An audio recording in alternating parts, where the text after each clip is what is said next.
pọ́dún mẹ́wàá nílé ayé o tí Dr. Adégòkè Adéwùmí ti lọ ọmọ Ìjẹ̀bú Ègbó lọ ilẹ̀ ń jẹ́ nìyàn o.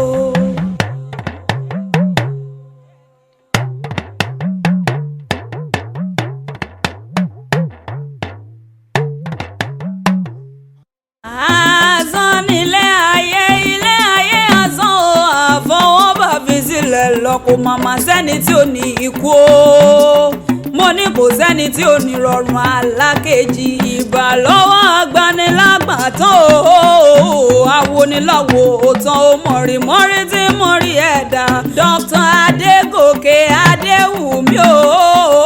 o pọ́dún mẹ́wàá tó jáde nílé ayé wọ́n ní dídùn ní ìrántí àwọn olódodo Dr. Adégòkè o ikú ló sàn án dèwúrẹ́ jẹ́lẹ́jẹ́lẹ́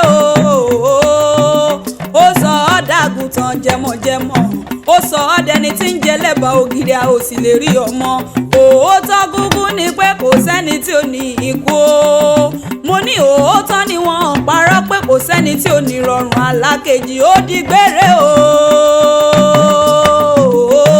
ó dárìnà kó ó dojú wàhálà o ìpàdé dọ̀rùn alákejì àwọn ọmọ rẹ ló ń ṣèdárò rẹ ikú ló ṣe bí eré ó mẹ́nire lọ ó mú Dr. Adégòkè Adéwùmí lọ a ò sì lè rí ọmọ Dr. Adégòkè o mo ní kó o máa gbọ́rùn sọ̀rùn re gbogbo ẹ̀yin ọmọ olóòkú pátápátá o mo kí yín pé ẹ kú léde bàbá ẹ̀yin tó lọ mo ní ẹ dákun ẹ má máa rò ó mọ́ o mo ní bá a bá ro dídùn ìfọ̀n àhóòrà Adégun ní bá ṣe pé ikú ò pàgbé ìbá ṣe pé ikú ò pàlùkò ṣebí ń bá sọ pé ikú járe bàbá tẹ̀yìn ni àmọ́ ikú ń pa babaláwo bí ẹni tí ò gbọ́fá o àwọlé àpò ṣègùn bí ẹni tí ò mégbò àmọ́ ikú ọ̀hún ló wọlé tó mú Dr. Adégòkè lọ ó pọ́dún mẹ́wàá nílé ayé tó ti fi ayé yìí sílẹ̀ lọ ikú ni ò járí ọwọ́ mọ́ o dákun mọ́ gbọ́rùn sọ̀rùn rẹ̀ ó di gbére o ó dojú wàhálà ó dárìnà kò ìpàdé dọ̀rùn alákejì àwọn ọmọ rẹ̀ níṣẹ́ léde lẹ́yìn rẹ̀ wọ́n ní ó di gbére o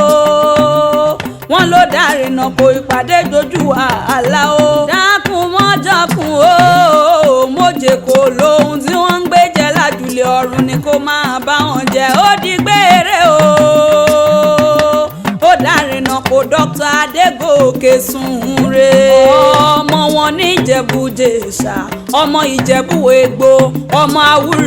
Àwúre fàṣẹbarun ìwọ lọmọ arán nílà òkè àtẹ̀bà ọ̀tún sí lábẹ́ owó ọmọ èbùrú kó yàkẹ́ èbùrú yàkẹ́ bí oníbàáké somiye ọ̀tá forí gbẹ̀jà agbọ́jà ni mo kọ́ mọ́ níjẹ̀bú ọmọ Ìjẹ̀bú ọ̀yá ọ̀yẹ́ ọwá níhun ṣíṣe kí Ìjẹ̀bú Ègbòrò mọ̀mọ́ ọ̀tún sí lábẹ́ owó ọmọ wa pàpọ̀ rùpá náà poríkì bàbá tó bí ọlọ́mọ ọmọ ọkùn jákèrègbè sọ̀rọ̀ ọmọ rárá torí orókè ó dàrokun òbí Ìjẹ̀bú ìsúnlẹ̀ pẹ̀pẹ̀ ọmọ olúlé o ọmọ onígbọ̀n àjèjì ò gbọ́dọ̀ wọ̀ àjòjì tó bá wọ gbòòrò yóò dẹ̀bọ̀ra nílé bàbá tó bí ọlọ́mọ ó wá di gbére o